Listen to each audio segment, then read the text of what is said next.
오늘은 최근에 주가가 굉장히 많이 떨어지고 있는데 이 상태에서 우리가 어떤 주식을 투자하면 좋을 것 같을지에 대해서 한번 말씀드려 보도록 하겠습니다. 그중에서 저는 덴티움에 대해서 지금 뭐 괜찮다라고 생각을 하고 있거든요. 이 부분에 대해서 한번 왜 괜찮다라고 생각을 하는지 차근차근 말씀드려 보도록 할게요. 최근에 뭐 나스닥이랑 S&P가 전반적으로 조정을 받으면서 굉장히 많은 사람들 진짜 저 포함해서 다들 가슴이 아플 거라고 생각을 합니다. 근데 반대로 생각을 하자면 지금 주가가 많이 떨어졌을 때 우리가 앞으로 오를 것 같은 기업에 투자할 수 있는 타이밍이 될 수 있다라고 생각을 하거든요. 그래서 이 상황에서 우리가 뭐 공부를 하면 좋지 않을까라고 생각을 합니다. 저는 덴티움에 대해서 좀 바라보고 있는데 이 부분에 대해서 제가 왜 바라보고 있는지 한번 말씀드려보도록 할게요. 일단 덴티움은 최근 주가가 많이 떨어졌습니다. 고점 대비해서는 전고점 대비해서는 마이너스 30%인 상태이고 최근에 주가가 많이 못 오르고 있죠. 계속해서 뭐 오르락내리락 하고 있는 모습을 보이는데 월봉을 보면 덴티움은 꾸준히 우상향을 하고 있는 기업입니다. 근데 뭐 2020년도 코로나 때 요때는 뭐 이렇게 좀 많이 떨어지기도 했지만 근데 그 후부터는 주가가 많이 오르고 있어요. 요때는 뭐 더군다나 미중 갈등 뭐 이런 게 있기도 했었죠. 근데 최근에는 뭐 나쁘지 않게 올라가고 있는 모습을 보이고 있습니다. 근데 그 중에서 덴티움을 저는 좀 좋게 보고 있는 이유가 뭐냐면 덴티움이 중국과 관련된 사업을 많이 합니다. 덴티움이 임플란트 사업을 하잖아요. 그 중에서 매출 비중을 보면 중국 쪽으로 많이 판매를 하고 있어요. 근데 최근에 중국 투자에 대해서 관심이 있으신 분들은 아시겠지만 중국 지수가 최근에 좀 반등을 많이 하고 있거든요. 대표적으로 요 뉴스 헤드라인을 보시면 알 텐데 대표적으로 중국에 많이 수출을 하는 기업이 아디다스가 있죠. 근데 아디다스가 최근 1분기 실적이 굉장히 좋았습니다. 그리고 올해 전망을 좀 좋게 말을 했어요. 그러면서 주가가 올해 들어서 25%나 오르고 있습니다. 올해 뭐 다들 생각하시면 나스닥 굉장히 조정을 많이 받고 있죠. 뭐 빅테크 그리고 반도체 우리나라 코스피도 뭐 거의 오르지 못했는데 나스닥이 조정을 받으니까 굉장히 좀 많이 주가가 떨어졌는데 아디다스는 올해 들어서 25%나 상승을 하고 있습니다. 아디다스가 중국에 많이 팔거든요. 근데 중국 경제가 최근 들어서 조금씩 반등을 하는 듯한 모습이 보이고 있습니다. 완벽하게 바닥이라고 얘기하기는 힘들긴 하지만 그래도 이때까지 주가가 거의 한 2년 넘게 동안 주가가 계속 떨어졌잖아요. 근데 그런 것들을 생각하면 진짜 바닥일 수도 있어서 중국과 관련된 사업을 하고 있는 덴티움한테도 좀 수혜가 갈 수도 있지 않을까라고 생각을 하고 있습니다. 대표적으로 우리나라 화장품 주식들도 최근에 뭐 반등을 많이 하고 있잖아요. LG생활건강도 주가가 굉장히 많이 떨어졌고 아모레퍼시픽도 마찬가지고 중국과 관련된 기업들 실적이 굉장히 안 좋았는데 최근에는 주가가 조금 미리 선반영으로 조금씩 올라가고 있는 모습을 살펴볼 수가 있습니다. 아디다스뿐만이 아니라 대표적으로 중국과 관련된 소비주 LVMH가 있죠. 명품 럭셔리 유럽 기업인데 이 LVMH도 올해 들어서 주가가 11% 플러스입니다. 나스닥이 최근에 조정을 많이 받고 있는 거와 상반되게 LVMH랑 아디다스는 주가가 굉장히 좋은 모습을 보이고 있어요. 그리고 요거를 보시면 요게 증권사가 어디가 이렇게 나타낸지 잘 기억이 안 나는데 여튼 이게 SK증권인가? 여튼 거기서 한번 말한 거예요. 보시면 LVMH도 컨버런스 콜에서 중국인 매출액이 10% 성장했다라고 밝혔습니다. 그리고 로레알도 중국의 매출을 많이 하는 기업이죠. 화장품 기업이죠. 로레알 역시 중국에서 6.2% 성장했다라고 합니다. 아디다스도 좋고 LVMH도 좋고 로레알도 좋다. 중국과 관련된 기업들 전반적으로 좋은 모습을 살펴보고 있습니다. 그리고 이와 더불어서 중국 쪽에 지금 CPI 전년 동기 대비해서 소비자 물가 지수를 보면 이때까지는 계속해서 이렇게 마이너스 폭이 커졌었습니다. 근데 최근 들어서는 플러스로 이렇게 전환하고 있는 모습을 보이고 있죠. 소비자 물가 지수가 마이너스였다라는 거는 진짜 경제가 완전히 안 좋다라는 것을 의미해요. 지금 미국의 CPI 같은 경우는 계속해서 떨어지기만을 바라고 있는데 그거는 너무 높기 때문이죠. 근데 중국 같은 경우는 지금 부동산 시장을 보더라도 아시겠지만 중국은 완전히 경제가 박살난 상태인데 최근 들어서는 조금씩 전환되고 있는 모습을 살펴볼 수가 있습니다. 그렇다고 해서 완전히 전환됐다라고 보기는 좀 힘들긴 하죠. 그래도 뭐 어느 정도 바닥을 치지 않았을까라는 뭐 시선이 최근 들어서는 조금씩 나오고 있다라고 한번 참고 삼아 보시면 좋을 것 같습니다. 그리고 보시면 요게 4월 13일 날 기사인데 이구한신이란 것을 발표했죠. 이구한신이라는 게 그러니까 중국 쪽에서의 자동차랑 가전 교체 지원 정책을 말합니다. 요거 때문에 뭐 GDP가 0.16에서 0.5% 포인트 정도 상승할 것이라고 기대하고 있는데 그래서 중국 쪽에서는 계속해서 경제 부양을 위해서 시진핑 정부가 그렇게 계속 활력을 불어넣고 있습니다. 보시면 또 더군다나 중국의 지준율 같은 경우도 최근에 좀 많이 인하를 했었죠. 그리고 중국의 실질적인 기준금리라고 얘기하는 LPR도 최근에서 이렇게 좀 많이 하락을 하고 있는 모습을 보이고 있습니다. 금리를 이렇게 떨어뜨리고 있다는 것 자체가 경제를 높이기 위해서 좀 적극적으로 부양 정책을 펼치고 있다라고 살펴보시면 될 것 같고요. 그리고 보시면 중국의 차이신 제조업 PMI 지수 같은 경우도 최근 들어서는 조금씩 이렇게 반등을 하고 있는 모습을 보이고 있고, 그리고 중국의 차이신 서비스업 PMI 지수 같은 경우도 최근 들어서 조금씩 반등하고 있는 모습을 보이고 있습니다. 미국 같은 경우는 경제가 너무 좋아서 탈인데, 중국 같은 경우는 이때까지 경제가 너무 안 좋았다가 다시금 반등을 하고 있다라는 점에서 원래 주식을 투자하는 게 이때까지 안 좋았다가 앞으로 미래 좋아질 것 같은 거를 투자하는 게 주식이잖아요. 그런 점에서 중국과 관련된 소비주들, 뭐 아디다스도 마찬가지고 로레알도 마찬가지고 LVMH도 마찬가지겠지만 이런 점을 봤을 때 중국의 매출 비중이 높은 덴티움 같은 경우도 중국 사람들이 경제가 좋으면 당연히 뭐 임플란트도 많이 심고 그럴 수가 있잖아요. 그래서 그런 것들을 봤을 때 덴티움도 뭐 나쁘지 않지 않을까, 앞으로 실적이 어닝 같은 경우가 뭐 좀 뛰어넘을 수도 있지 않을까라는 기대를 해볼 수도 있을 것 같아요. 그렇다고 해서 지금 중국이 완전히 경제가 좋다라고 판단하기도 힘든 게, 보시면 중국의 위안화 달러 환율을 보시면 지금 위안화가 굉장히 약세입니다. 요거는 사실 위안화뿐만이 아니라 엔화도 마찬가지고 우리나라 원화도 마찬가지죠. 지금 미국이 경제가 너무 좋고 기준금리, 그러니까 시장금리가 계속해서 올라가면서 달러 강세가 계속 일어나고 있습니다. 위안화도 당연히 달러가 강세가 되면서 약세로 전환되고 있죠. 위안화가 약세로 전환되면서 지금 중국 정부에서는 기준금리를 더 낮추기도 힘들어요. 기준금리를 여기다 더 낮추면 위안화가 더욱더 약세가 되겠죠. 그러면 사람들이 당연히 소비를 안 할 수밖에 없습니다. 지금 중국 부동산이 완전히 박살이 났는데 여기다가 위안화도 약세가 된다. 그러면 상대적으로 사람들이 소비력이 떨어질 수밖에 없죠. 그리고 여기에 더해서 지금 외국인 직접 투자 금액 같은 경우도 전년 동기 대비해서 계속해서 마이너스 폭이 확대가 되고 있습니다. 뭐 글로벌 기업들이 중국에서 계속 철수하고 있는 모습이 보이고 있죠. 그래서 이런 것들을 봤을 때는 완전히 지금 중국 경제가 살아나고 있다라고 판단하기도 좀 애매하긴 합니다. 그리고 많은 사람들이 지금 PPI가 플러스로 전환돼야 된다라고 얘기를 하는데, 이 PPI 같은 경우도 아직까지 계속해서 지금 한 1년 동안 마이너스인 상태를 보이고 있습니다. 그래서 중국 경제가 완전히 바닥은 아니긴 하지만 그래도 바닥 언저리이지 않을까라는 기대감이 조금씩 생기고 있는 거예요. 그래서 보시면 실제적으로 주가라는 거는 미래를 반영하는 거잖아요. 그래서 사람들의 심리 같은 경우도 좀 들어가는데, 중국 상하이 지수랑 선전 지수 같은 경우가 이때까지는 거의 2011년도부터 해서 떨어졌으니까 거의 한 3년 동안 주가가 내리막길만 걷다가 최근 들어서는 올라가고 옆으로 행보하고 있는 모습이 보이고 있습니다. 요게 완전히 올라가는 거는 아니에요. 계속해서 말씀드리지만 중국 경제가 완전히 회복을 했다라고 판단하기는 힘든데, 그래도 지수라는 것 자체가, 주가라는 것 자체가 미래를 반영하다 보니까 좀 이런 것들에 복합적으로 봤을 때는 조금씩 살아나는 거 아닌가라는 그런 생각이 들고 있는 거죠. 그리고 보시면 나스닥, 그러니까 나스닥 ETF죠. QQQ랑 비교했을 때 최근 1개월 동안 QQQ는 마이너스 5.5%입니다. 근데 상해 종합 주가 지수 같은 경우는 잘 버티고 있어요. 지금 QQQ, 그러니까 나스닥 박살나고 S&P 박살나고 그리고 유럽 지수도 힘든데 우리나라 코스피 힘들고, 최근에는 니케이 같은 경우도 이때까지 계속 좋았다가 최근에는 좀 떨어지고 있는 모습이 보이고 있어요. 근데 전 세계 지수랑 반대로 움직이는 게 지금 중국 지수입니다. 중국 같은 경우는 이때까지 안 좋다가 다시금 반등을 하고 있는 모습이 보이고 있어서 덴티움 같은 경우도 괜찮지 않을까라고 한번 생각을 해볼 수가 있는 거죠. 그리고 많은 사람들이 투자하는 타이거 차이나 전기차 솔렉티브 같은 경우도 이때까지 진짜 이게 2012년도부터 떨어졌으니까 2년 동안 주가가 내리막길만 걷다가 최근 들어서는 다시금 반등을 할까라는 움직임이 보이고 있다라고 참고 삼아 보시면 좋을 것 같습니다.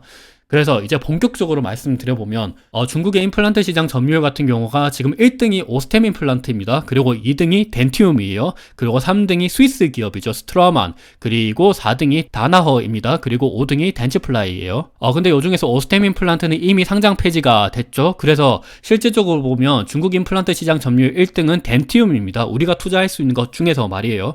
그리고 2등은 스위스의 스트라만인데, 스트라만 관련돼서는 조금 말씀드릴 게 있는데, 보시면 스트라만은 지금 매출 비중이 보면 지금 유럽이랑 중동, 아프리카 그쪽이 가장 큽니다. 아무래도 스트라우만이 스위스 유럽 기업이다 보니까 매출의 55% 절반 이상은 유럽 쪽에서 발생을 하고요. 그리고 2등은 노스 아메리카 북미 쪽에서 발생하고, 그리고 3등이 이제 아시안 퍼시픽, 그러니까 중국이나 뭐 아시아 그리고 뭐 우리나라 이런 쪽으로 수출을 하는 거죠. 그리고 마지막으로는 라탐, 그러니까 남미 쪽입니다. 그래서 사실상 실제적으로는 스트라우만 같은 경우는 아시아 태평양 이쪽보다는 유럽이랑 북미 쪽에 조금 더 비중이 크다. 그래서 중국 쪽에 매출 비중이 조금 더 큰 덴티움 같은 경우가 중국의 성장이랑 중국의 경제 상황이 반영이 됐을 때 조금 더 드라마틱한 성장이 보여질 수 있다라고 생각을 합니다. 그래서 실제적으로 보면 덴티움의 해외 판매 법인을 보면 중국 쪽에 굉장히 많죠. 베이징도 있고 상하이도 있고 선전 있고 청두 있고 광저우 있고 쿤밍 있죠. 그래서 전반적으로 중국 쪽의 사업을 굉장히 크게 하고 있습니다. 그리고 보면 중국 쪽에 뿐만이 아니라 다른 아시아, 뭐 일본, 그리고 러시아 블라디보스토크, 홍콩, 그리고 베트남, 인도네시아, 싱가포르, 말레이시아, 타일랜드, 인디아, 뭐 네팔 이런 쪽으로 수출을 많이 하고 있고요.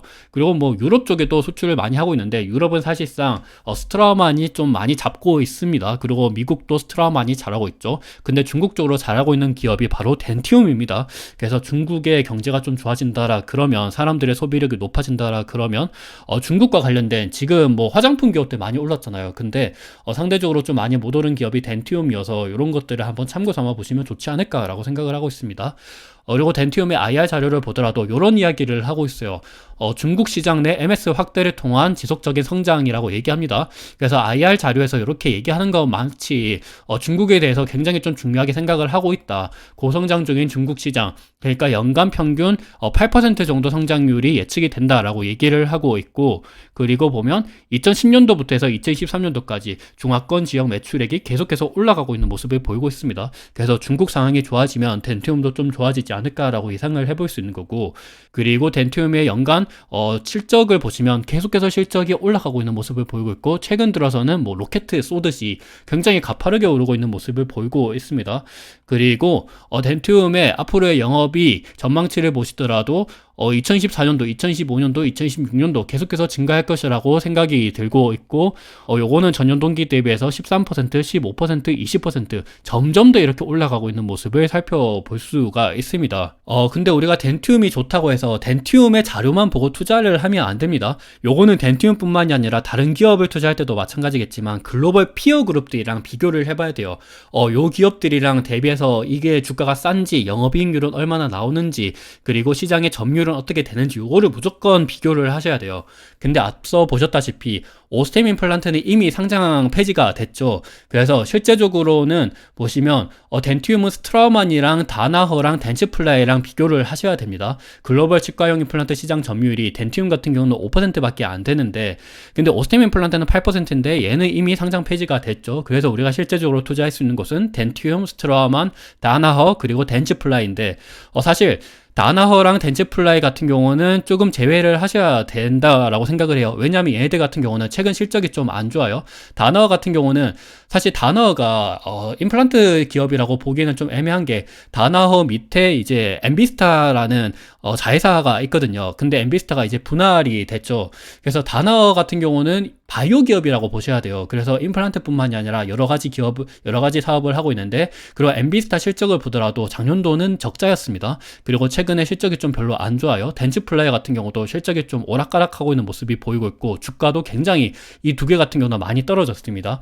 근데 스트라우만 같은 경우는 실적이 나쁘지 않고 최근에 주가가 계속 뭐 나쁘지 않은 모습이 보이고 있어서 실제적으로는 글로벌 1등인 스트라우만이랑 한번 비교해 보도록 할게요. 그리고 참고로 국내 치과용 임플란트 시장 점유율 같은 경우는 A사가 1등이라 나오고 있는데, 요거는 다들 예상하시다시피 오스템 임플란트입니다. 그리고 2등은 덴티움이죠. 그래서 보시면 참고로 앞서 보셨다시피 이게 국내 치과용 임플란트 시장 점유율인데, 보시면 여기 보시면 1등이 오스템 임플란트죠. 그리고 2등이 덴티움입니다. 3등이 네오바이오텍, 그리고 뭐 덴티스 디오 이렇게 있는데, 오스템 임플란트는 상장 폐지가 됐으니까 이거를 제외하면 덴티움이 사실상 투자하기에는 가장 큰 기업이다라고 보시면 될 것 같고, 그래서 스트라우만이랑 한번 비교를 해보면 최근 5년 동안 스트라우만은 62% 상승을 했고요. 덴티움은 90% 상승했습니다. 덴티움이 글로벌 1등 기업보다 주가 상승률이 더 큽니다.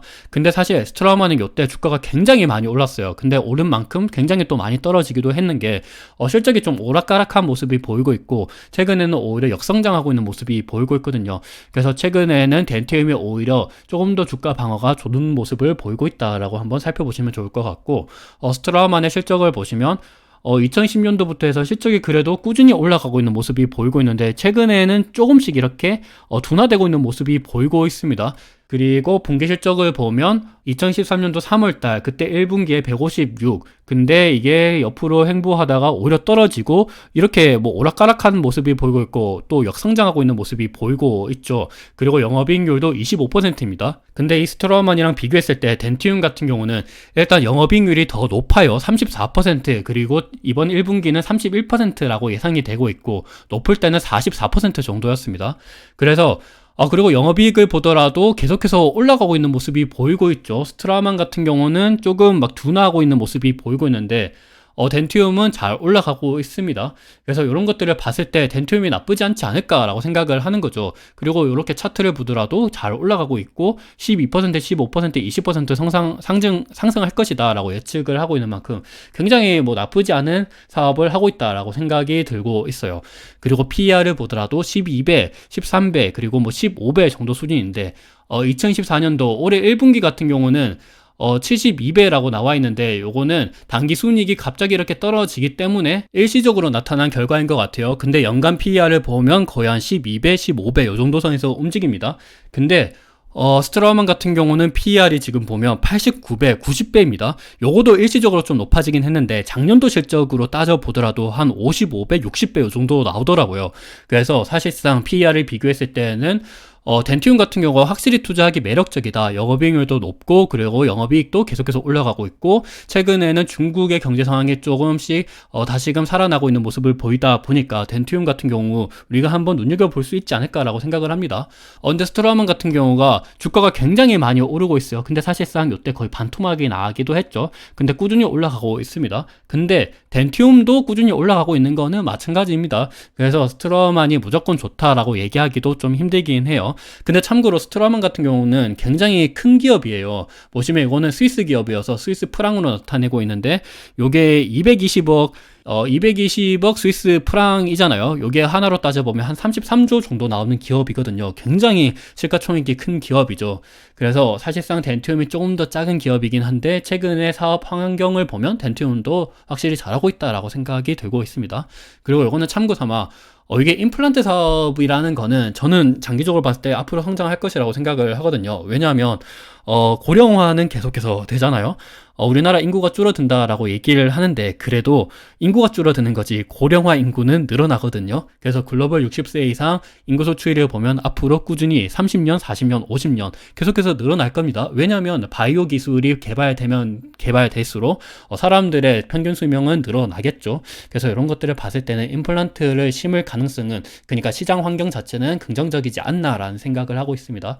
그래서 마지막으로 정리해보면, 덴티움 같은 경우는 최근 주가가 많이 못 오르고 있는데, 오히려 요때를 좀 타이밍으로 잡을 수 있지 않을까라고 생각을 하고 있고, 뭐 아디다스랑 로레알이랑 뭐 LVMH를 보더라도 중국 시장이 좀 성장을 하고 있고, 최근 들어서는 턴어라운드 하고 있다. 그리고 뭐 지준율이랑 금리도 낮추고 있고, PMI 지수 같은 경우도 조금씩 오르고 있다. 그렇다고 하더라도 완전히 이렇게 살아나는 모습은 아니다.